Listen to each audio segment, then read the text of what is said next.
నీ సంస్కారం ఏంటి? ఇవ్వు, దానం చెయ్యి. దాతవ్యమితి యద్దానం దీయతే అనుపకారిణే దేశే కాలే చ పాత్రే చ తద్దానం సాత్వికం స్మృతం. దానాల్లో 3 రకాలు: సాత్విక దానం, రాజసిక దానం, తామసిక దానం. సాత్విక దానం ఏంటంటే దానం ఇచ్చుట కర్తవ్యమని భావించి మనం చేయవలసిన పుణ్యకర్మలు 3. ఒకటి దానము, యజ్ఞము, దానము, తపస్సు. ఈ 3 చేస్తే ఏమవుతాయి? పరమాత్మ చెప్తున్నాడు, యజ్ఞ దాన తపకర్మ నత్యాజ్యం కార్యమేవ తత్. నత్యాజ్యం, వాటిని త్యజించడానికి వీలు లేదు. ఈ 3 పుణ్యకర్మలు ప్రతి మానవుడు తన జీవితంలో ఆచరించి తీరవలసినవే. ఈ కర్మలు ప్రతివాడు చేయవలసిందే. ఓకే. ఆ 3 కర్మలు ఏమిటంటే యజ్ఞము, దానము, తపస్సు. యజ్ఞము దేవతల కోసం. దేవతల కోసం యజ్ఞం చేస్తే ఏం చేస్తారు? ఈ హవిస్సుని వాళ్ళు స్వీకరించి నువ్వేం కోరుకుంటే అది ఇస్తారు. అందుకని వాళ్ళని సంతోషపెట్టడం కోసం, తద్వారా నువ్వు సంతోషపెట్టడం కోసం యజ్ఞాలు చేయి.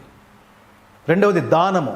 దానమిచ్చుట కర్తవ్యమని భావించి, నేను చేయవలసిన పుణ్యకర్మల్లో దానం కూడా ఉంది. ఇవ్వు. దానం ఇవ్వడం కన్ఫర్మ్డ్, ఇచ్చి తీరవలసిందే.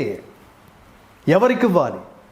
దేశ కాల పాత్రముల నిరిగి ప్రత్యుపకారమును ఆశించకుండా ఇచ్చే దానము సాత్విక దానము. అది ఉత్తమ దానం. నేను నీకు చేశాను, మరి నాకేంటి అని అడగకూడదు. నేను నీకు చేయాల్సిందే. నేను నీకు ఎలా చేయాలి, నువ్వు ఎలాంటి వాడైతే చేయాలి, నువ్వు ఖచ్చితంగా ఆ దానాన్ని స్వీకరించే అర్హత నీకుంటే చేయాలి. నా దగ్గర డబ్బులు ఉన్నాయి కదా అని చౌరస్తాలో అడుక్కునేవాడు కనిపిస్తుంటారు చూడండి. వెంటనే టక్కన వాడు 10 సార్లు డోర్ కొట్టి అడుగుతున్నాడు కదా అని, ఇరిటేట్ చేసి అడుగుతున్నాడు కదా అని వాడికి ఎంతో కొంత ఇచ్చి తగలై అంటుంటారు చూడండి. అట్లా 10 రూపాయలు 20 రూపాయలు ఇచ్చామనుకోండి, ఆ రోజు మొత్తం మీద వాడు అసలు దున్నపోతలాగా ఉంటాడు. వాడికి సకలాంగాలు ఉంటాయి. మళ్ళీ అదే రోడ్లో మీరు వెళ్తూ ఉండండి, ఇలాంటి వాడు దానం చేయండి. రోజంతా దానం చేస్తే వాడు రోజుకి 5-6 వేలు సంపాదించినా ఆశ్చర్యం లేదు. వాడు ఏం చేస్తుంటాడంటే, వాడు పాన్ పరాకు తింటూ ఉంటాడు, వాడు మందు కొట్టేస్తాడు, సిగరెట్లు కాలుస్తూ ఉంటాడు. వాడికే నువ్వు దానం చేసేది. దాన్ని పెంచట్లేదు, అది ఇంకో రకంగా పాపం కూడా. వాడి హత్యకి నువ్వు కారణం అవుతావు, నువ్వు ఎంకరేజ్ చేస్తున్నావు. మా పిల్లలకి చదువుకోవడానికి డబ్బు లేక ఇబ్బంది పడుతున్నాం, ఇందులో జాయిన్ చేయాలి మా పిల్లల్ని. మావాడు ఎంబీఏ స్టూడెంట్, మావాడు మెరిట్ అండి, 10th క్లాసు, ఇంటర్మీడియట్. మన భగవద్గీత ఫౌండేషన్కి వచ్చే వాళ్ళకి మేము చాలా అట్లా ఎంక్వైరీలు చేసి మేము వాళ్ళకి ఫీజులు కట్టిన సందర్భాలు అనేకం, పరమాత్ముడి అనుగ్రహం వల్ల. కానీ దాన్ని మేము ఎంక్వైరీ చేయం ఖచ్చితంగా. వాళ్ళ తల్లిదండ్రులు ఏంటి, వాళ్ళ స్టేటస్ ఏంటి, వీళ్ళు నిజంగా ఫీజు కట్టుకోలేని స్థితిలో ఉన్నారా, లేకపోతే దానం ఇవ్వడం మన బలహీనతగా భావించి వస్తున్నారా? ఈ మధ్యకాలంలో నాకు శాంతా బయోటిక్స్ వరప్రసాద్ రెడ్డి గారు, ఆయన నాకు అత్యంత ఆత్మీయమైన మిత్రుడు, ఆయన చాలా గొప్ప వదాన్యుడు. మన సంస్కృతికి మన రాష్ట్రంలో అంత ఖర్చు పెట్టేవాడిని నేను ఎక్కడా చూడలేదు. మన సంస్కృతికి, భారతీయ మన సనాతన ధర్మానికి, మన సంస్కృతికి, మన భాషకి అంత ఖర్చు పెట్టేవాడిని నేను అలా దానాలు, అలా విరాళాలు ఇచ్చినవాడిని నేను ఎక్కడా చూడలేదు. మన భగవద్గీత ఫౌండేషన్ కూడా ఆయన చేయుతనిచ్చారు. ఇప్పుడు ఇది ఇంకొంతమంది చూస్తుంటారు. ఆయన మా కార్యక్రమానికి ఏదో వచ్చాడు. మా కార్యక్రమానికి వస్తే ఏది భగవద్గీత మొట్టమొదటి భారతదేశపు మొట్టమొదటి సంగీత భరిత సంపూర్ణ భగవద్గీత ఆవిష్కరణ మహోత్సవానికి వచ్చారు. ఆయన ఆహ్వానించాము.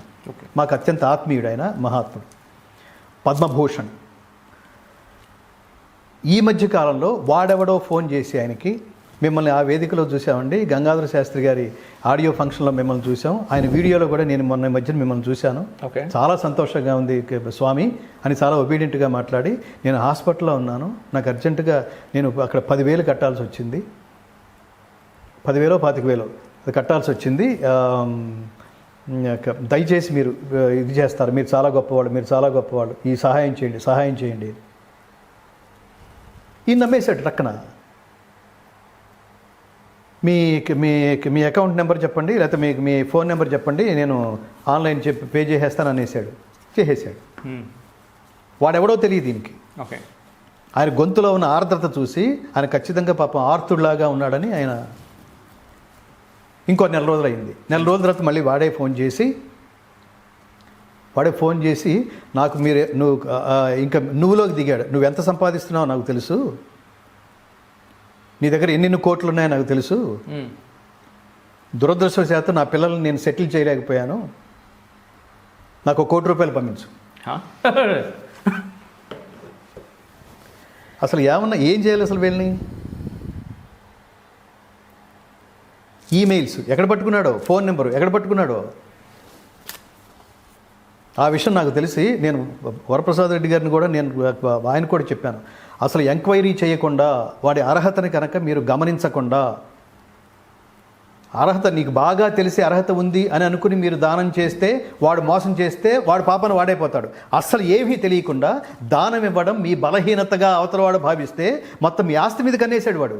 ఏంటండి అసలు వాడి పిల్లల్ని వాడు సెటిల్ చేయడం అనేది వాడి బాధ్యత కదా. పైగా ₹1 కోటి అడుగుతున్నాడు. ఎవడు వాడిని ఏం చేయాలి?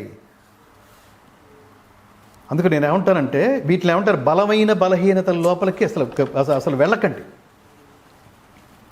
ఈ దానంలో యజ్ఞము, దానము, తపస్సు పరమాత్మ కోసం. మళ్ళీ జన్మకి నాకు వద్దు, మళ్ళీ జన్మ నాకు వద్దు పరమాత్మ. ఎందుకంటే ఈ జీవితంలో ఆనందం ఉంది అనుకునే సమయానికే ఏదో దుఃఖం వస్తుంది. ఎంతకాలం ఉంటుందిరా ఈ దుఃఖం అనుకునే లోపల సడన్గా ఆనందం మళ్ళీ మెరిసి మాయమైపోతుంది. దుఃఖానంతర సుఖం, సుఖానంతర దుఃఖం. ఎందుకు స్వామి ఇది? నాకు అసలు వద్దు, ఈ జీవితమే వద్దు, ఈ జన్మే వద్దు. 24 గంటలు ప్రూవ్ చేసుకోవడంలోనే ఈ స్ట్రెస్ అంతా.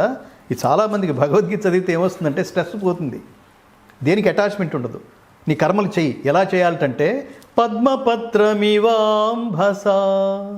పద్మపత్రమివాంభస, తామరాకును నీటి బిందువు అంటని రీతిగా కర్మలు చెయ్యి. దాంతో ఉన్నావా? ఉన్నా.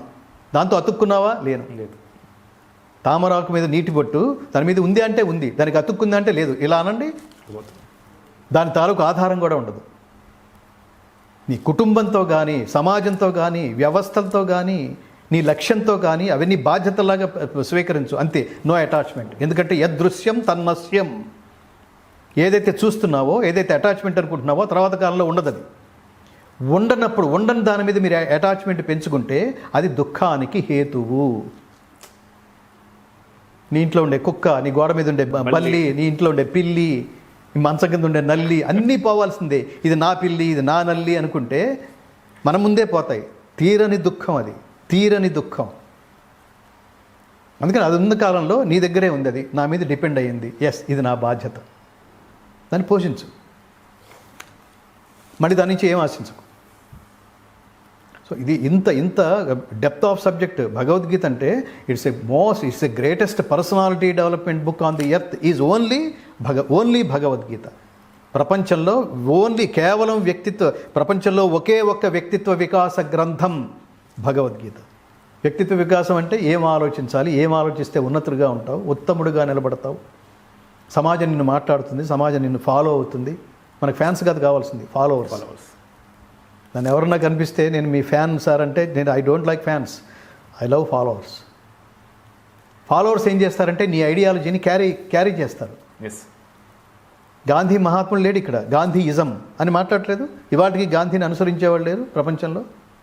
ఎక్కడెక్కడ విగ్రహాలు, దానికోసం ఆయనకు ప్రయత్నించాడా? మీ పని మీరు చేసుకుంటూ, కర్మని అలా చేసుకుంటూ పోండి. జనాలకు కూడా ఇంకొకటి కూడా, అసలు ప్రధానంగా డబ్బు మీద పడిపోయింది ప్రపంచం. డబ్బు ఎలా సంపాదించాలి, ఎంత సంపాదించాలి, ఇన్స్టెంట్గా ఎలా సంపాదించాలి, ఎవరిని కొట్టి సంపాదించాలి, ఎన్ని అబద్ధాలు చెప్పి సంపాదించాలి, ఎంత మోసం చేసి సంపాదించాలి, ఎంత ప్లాస్టిక్ నవ్వులు నవ్వుతూ వీడు నా కోసమే పుట్టాడు అని అనుభూతి కలిగించే ఎంత డ్రామాలు ఆడుతూ సంపాదించాలి. ఏమి కర్మ ఇది? నిలబడుతుందా తర్వాత కాలంలో ఇది?